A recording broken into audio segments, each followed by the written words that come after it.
back to Studio Lou. I'm Cindy, and today I'm just kind of doing another one of those what's on my desk days. So last video, you probably remember I was working on Indigo themed journals. So I have this one that I made from my own Indigo fabric.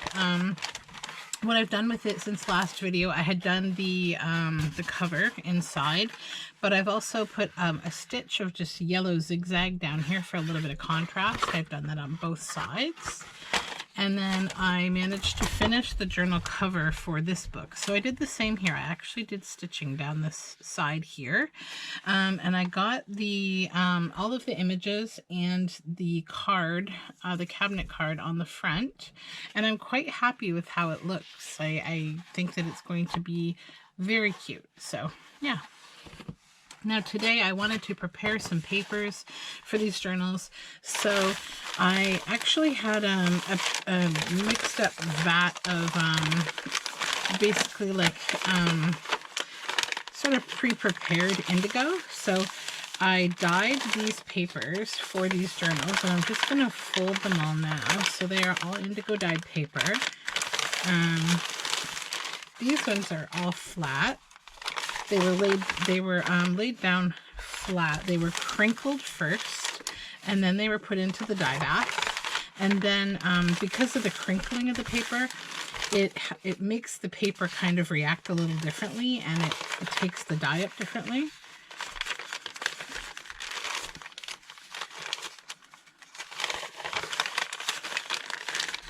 So I'm just going to fold all of these into their final folded shape here.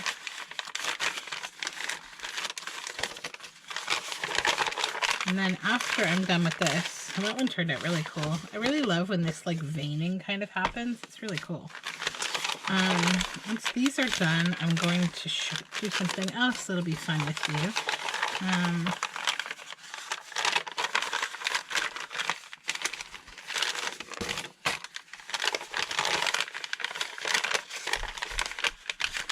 Yeah, there's a lot of contrast to these papers. It's nice. Different kinds of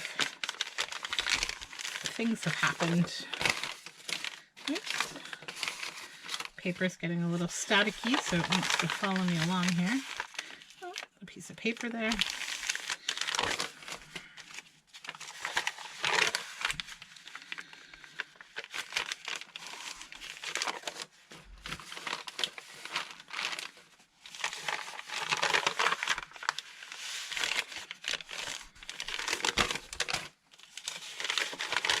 It was nice to have some time to dye paper this morning.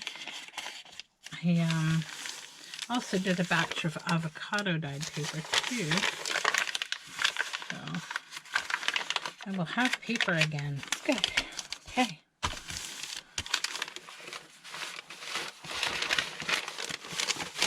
Alright, so there's a nice stack of indigo dyed papers for these indigo journals. Now what I'm going to do is just set them aside, just pop them in the journal over here. Then what I have next is much more fun. I have an entire basket here of papers that I folded very similarly to how you would fold fabric for shibori indigo dyeing. So let's unravel those and see what kinds of effects we got. So this one, I rolled it up and gave it a little bit of a crinkle. So I just have to kind of smooth it out a bit, and I'll have to put these through my book press for sure. But I just want to kind of show you what happened. So that's kind of cool. That's from rolling. This one is from straight folds. So it just makes the dye land differently. This one was folded into like squares. And that got a bit of the lines, which is cool.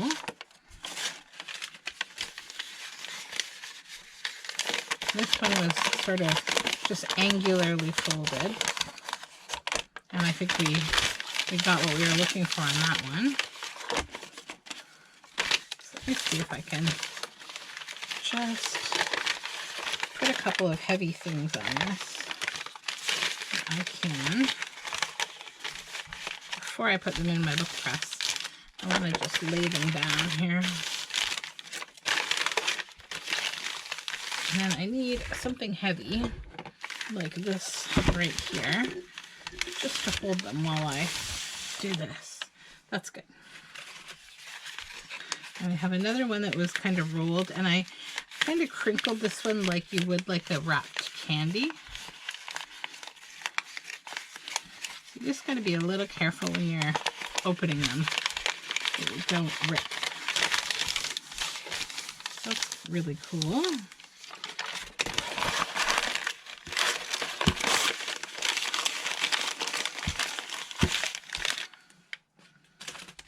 Well, this one I kind of folded like a paper airplane. And that's neat. We got like a tie-dye effect on that one. So that's a pretty good way to fold paper.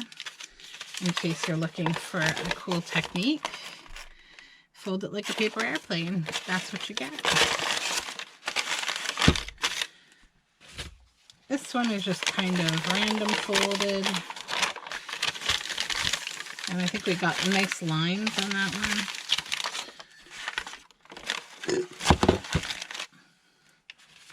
And this one is just kind of like triangularly folded, but like it's not a square piece of paper, so it isn't exact triangles. That's pretty neat. We got the good lines on the back.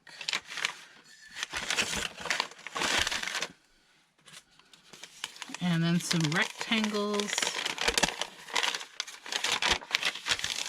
That's nice.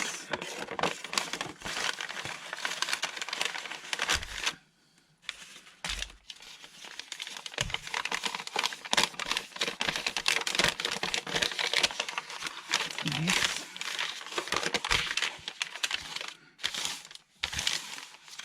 I'm really loving these. These are very pretty. And a triangle.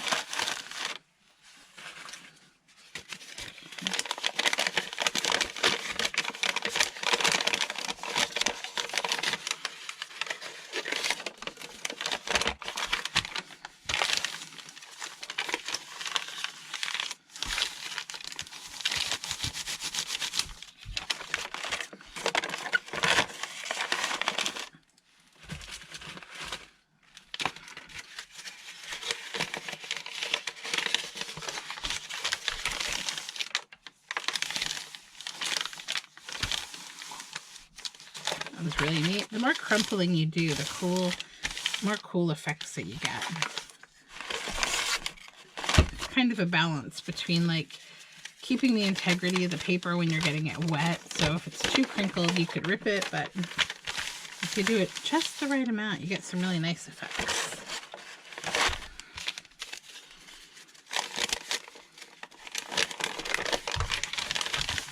That's nice. Oh, static. Static.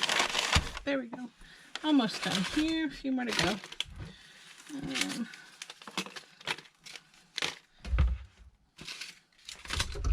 Okay. And then a triangle.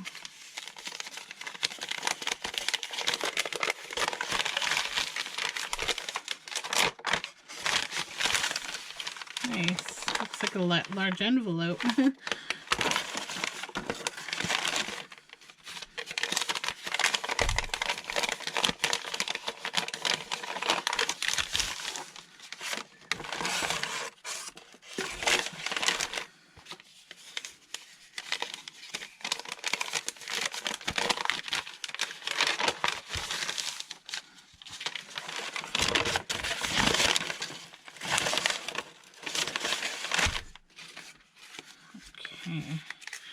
This one I kind of really swizzled it up here, so let's see what happens.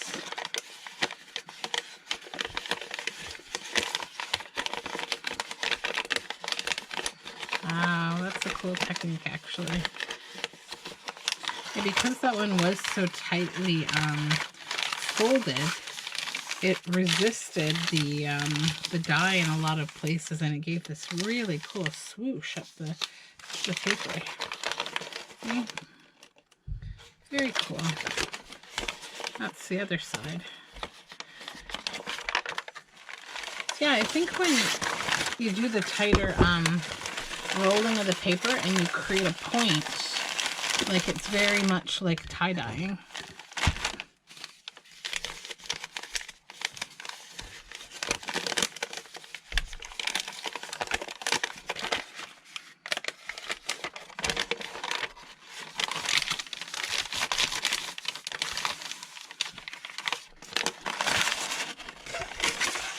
Okay.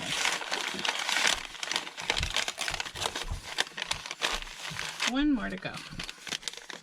And then I have to wrangle these into my book press.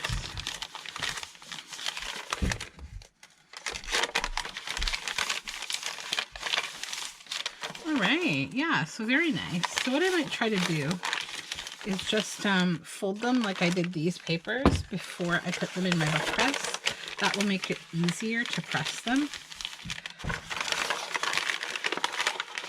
because it's not so much diameter sort of to work with, so much size.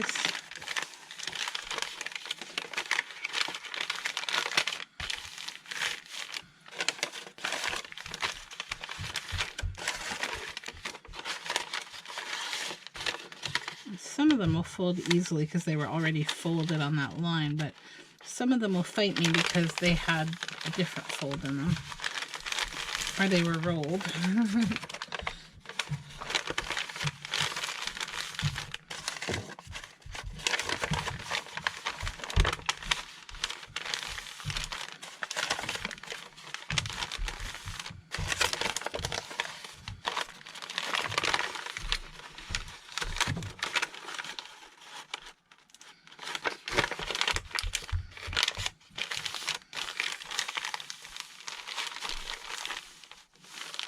Okay, I'm just going to speed through the rest of this.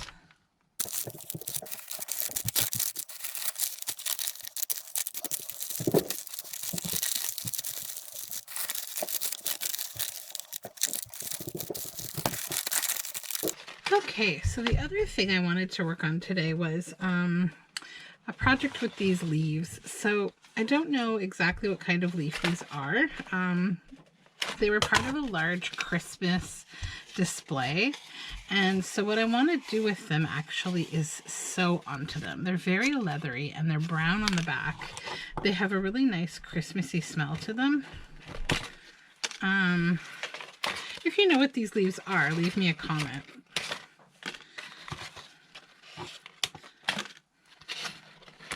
So I'm just going to cut them off the branch.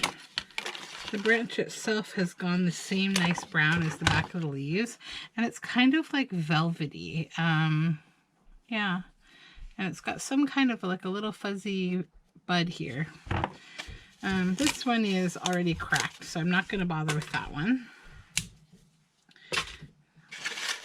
Now I want to see, hopefully these have enough moisture in them still to be sewn on. I'm just going to give it a try here. If not, I'm going to have to moisten them a bit.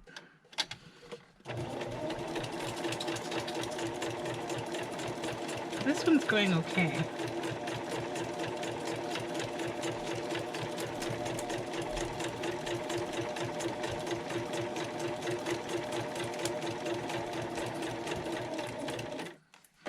It really smells like Christmas sewing on these leaves.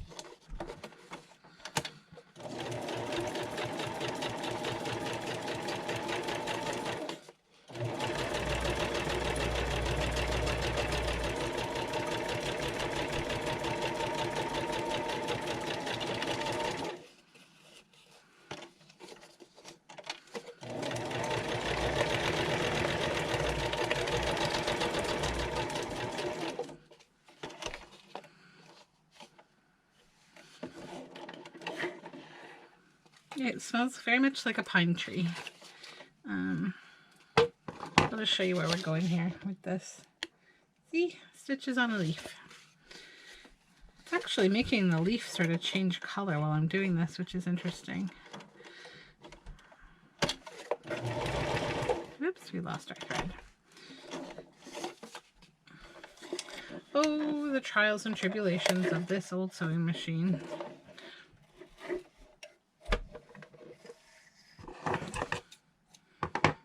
Okay. I'm just going to do one of these on camera just to show you what I'm doing, because I know you can't really see because of the sewing machine being in the way. Let me just push it over a little here. Okay, these leaves smell exactly like pine needles. So what kind of a flat leaf plant is like a winter plant and smells exactly like pine needles?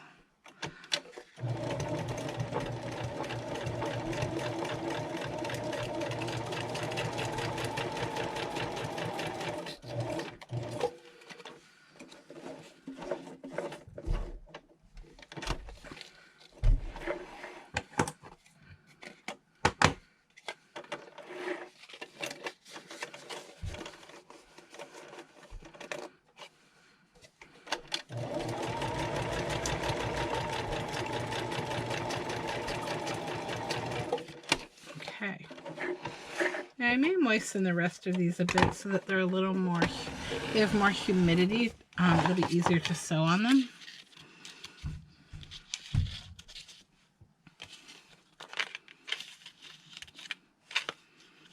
But as always, I'm working on plans for several different things at once here. So this is an experiment that I'm doing for another journal that I want to make. Yeah, so this leaf is really leathery. It only becomes a problem in the drier areas. And what I want to do maybe is moisten these and then sew on them and then put them in the book press to flatten them out completely. So that's something I'm going to work on off camera so I don't bore you with all of the stitching and sewing. So set those off in the pile of things that I need to do.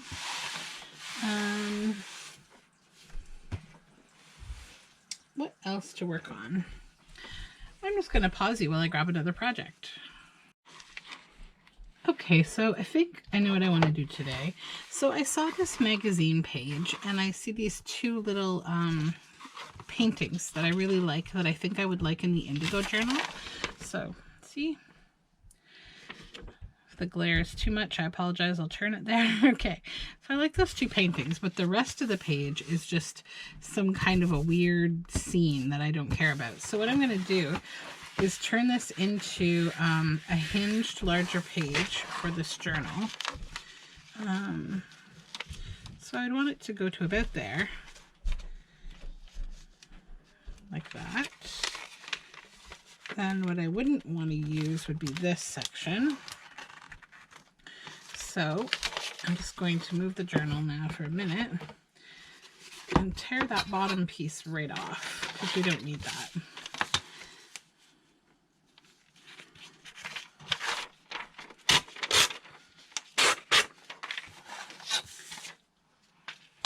Now it's not wide enough yet, so I need to see, I found an extra one of these that I didn't unfold, so this is what we're going to use for the rest of this page. Okay, so what we want to hide is this. Right there. This what I need to make it a full-size journal page. Right there. Yeah. Okay. So now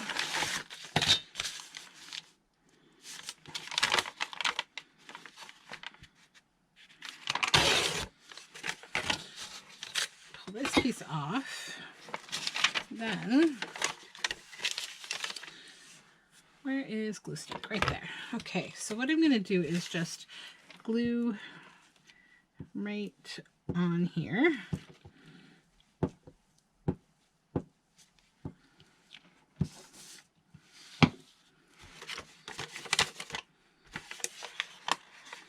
I'm going to stick this down. I didn't trim the other end. That's okay. Let's just do it. I'll trim it afterward. So give it about that much, but not quite an inch. And that will hinge those together. And then the rest of the page that I don't want in the journal showing, I'm just going to collage. So basically, I'm just going to glue on here.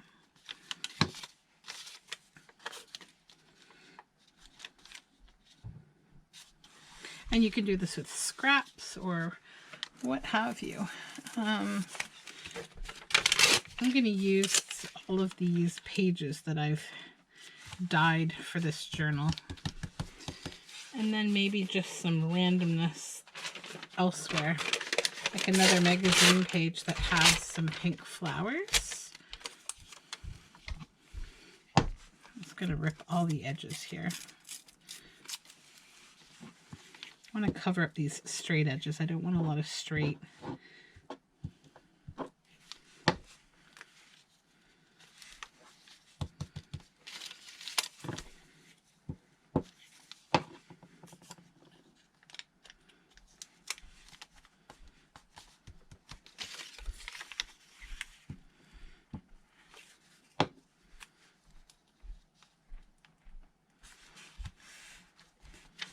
It's a quiet Sunday in our house today. Everybody is just going to stay home.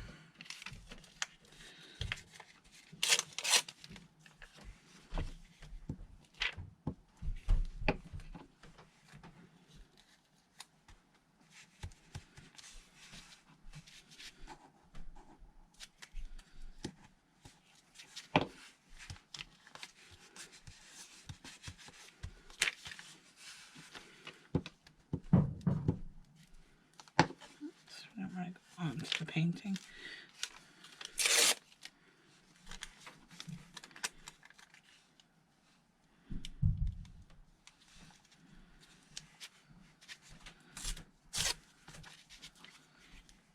It smells so nice in here since I stitched that leaf.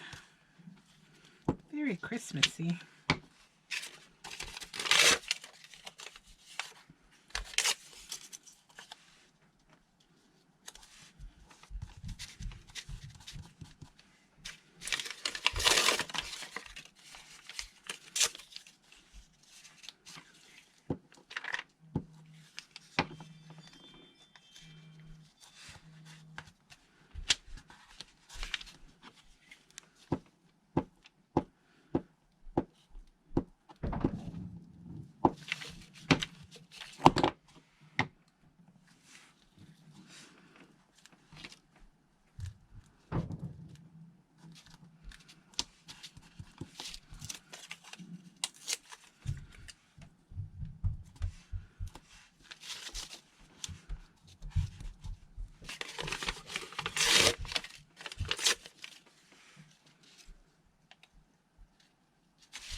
Hearing something repeatedly falling on the floor upstairs.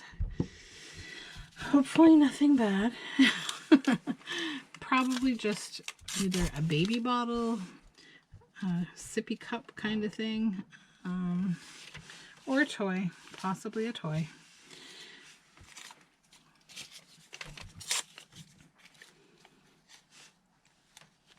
Kids are both probably going to be napping really soon, so that's why I'm taking a little bit of time here to just do some work.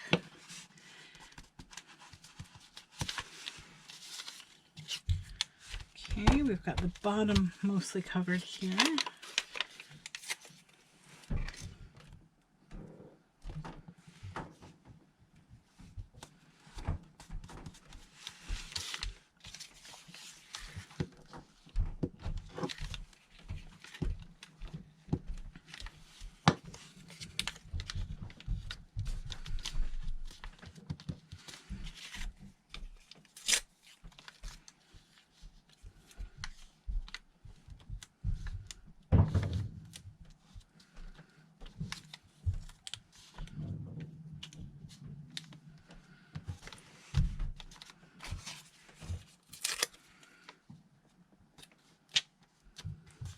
There we go. little more glue.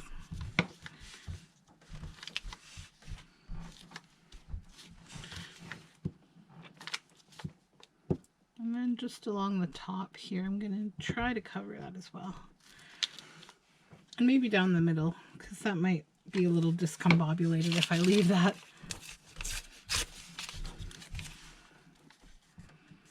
Let's do that. Because it's really just the pictures that I'm interested in seeing. So.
Okay.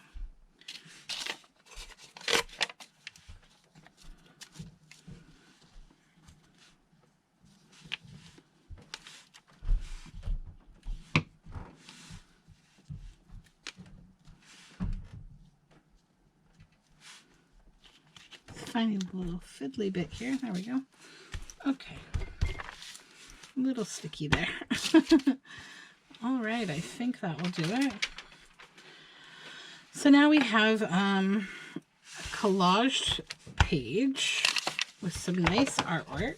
And then I just have to go back and tear this.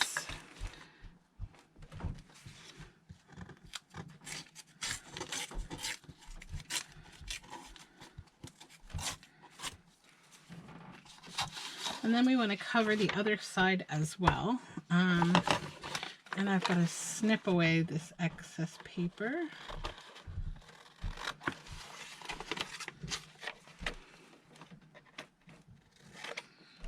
Oops.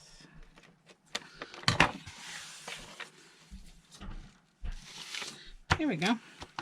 So now what I'll do is on the back here, I think I will just use up the rest of this paper and I'll just sort of collage it as though I want it to be like background journaling space.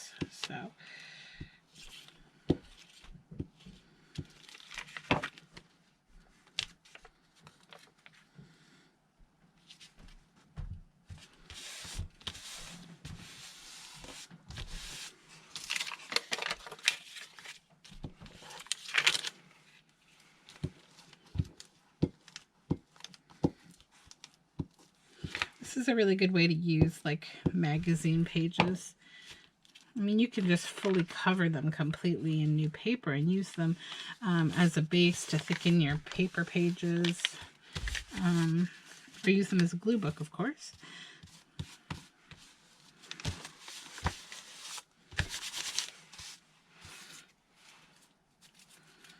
Let's see what I have in my scrap solids here. So I have some avocado, which might be nice contrast. Maybe I will use that.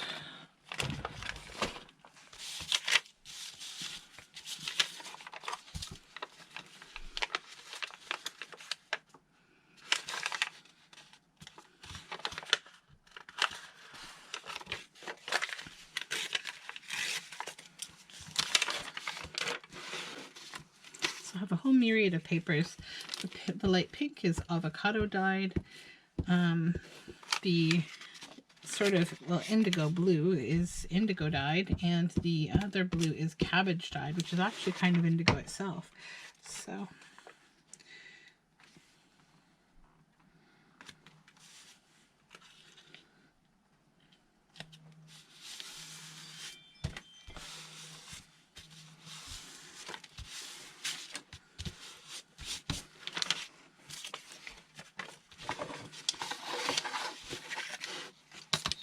So I watch quite a few YouTube channels, and I'm always like curious about when people talk about the comments that they get on their videos, and you know, doing junk journaling or paper art from vintage books. It's actually quite funny and slightly strange how many people seem to kind of take offense with like older books being used for artwork. And so like, it's not that I don't appreciate that like it's an old book, and some of them are out of print. So yeah, there's just a lot of factors that you're not considering, I think, in that concern though. It's also, you know what, don't sweat the small stuff in life. It's really not worth it. There are, like, I've had one of my journal videos has a couple of remarks on it about, oh, this book goes, you know, for $75 on eBay or something. And yeah, I'm sure it does. I'm sure somebody has posted it there, but I can tell you that as someone who does a lot of antiquing, and I've had my own antique booth, and I just have a fascination with studying old things and the prices of old things, that a lot of the time, just because you see something on eBay for a certain amount of money does not mean that it sold for that, or that it will sell for that. Plus, there's a lot to be considered about an old book. The condition, number one. Is it missing pages? Is it water damaged? Is it, you know, there's a lot of things, right, that can go wrong with a book that's over, you know, 100 years old or something. That, and the fact that a lot of people actually don't really even want to read content that is so aged. Like, a lot of things just aren't relevant in the lives of younger people these days. So the chance that a book like that would just really end up in the landfill is actually quite high, especially if it's been donated somewhere like, say, a Goodwill or a Salvation Army or what have you. So the back end of, you know, charity, which a lot of people don't realize, is, you know, I think because a lot of times we want to feel good that we're donating things, and it is good to donate things. You can help raise a lot of money for your community. You can help, you know, the homeless. You can help with, I'm actually going with that dry before I fold it, with food sustainability, all sorts of different charities for different reasons. A common one that I shop at is, just to take away things from the landfill. That's the whole point of the thrift store, is to just not see things go to landfill. So that's actually where I get most of my books. Now, the thing about it is that when those stores get to capacity, you know, they get, like my thrift store near me, the waste control one, they get probably, I don't know, 10 boxes of books every day or two. So I see a massive, like, just a massive, like, incoming of books all the time. There are so many that I think I mentioned in one of my past videos, sometimes all they can do is just throw them into these big garbage cans, and they're clean garbage cans for that purpose, but they may sit like that for a month because no one can get to them, because the onslaught of incoming things in our kind of consumerist society is so much, right? So what I would say is, if you collect old books, maybe junk journal videos aren't for you, but you know, also just maybe try to have a bit of an open mind that, like, not everybody only loves something one way. There's lots of ways to love and respect something, and especially if it's a book with pictures, or just a beautiful cover, like, it's meant to be enjoyed, not just sit on a dusty old shelf for another 100 years, right? Like, these aren't the relics of our like civilization. They're just, you know, they're one of billions of books. So don't sweat it, my friends. That's what I can tell you. So this collage is done. I'm just going to check a couple little spots, because when you do book page collage, every now and then you get these little edges that want to pop up. So I like to just press them down again with a little extra glue. Just the little corners here and there. And that way it doesn't happen when you have the book in the journal. So yeah, that needs to dry a bit. So I think that is my project for today, guys. I will be back with another video, probably maybe later today. I actually have something planned. So Meanwhile, I hope you have a great afternoon. Enjoy a lazy Sunday if you can, and I will talk to you soon. All of my social media information is in the description box. Please like, comment, subscribe if you have fun here. Thank you so much. Bye.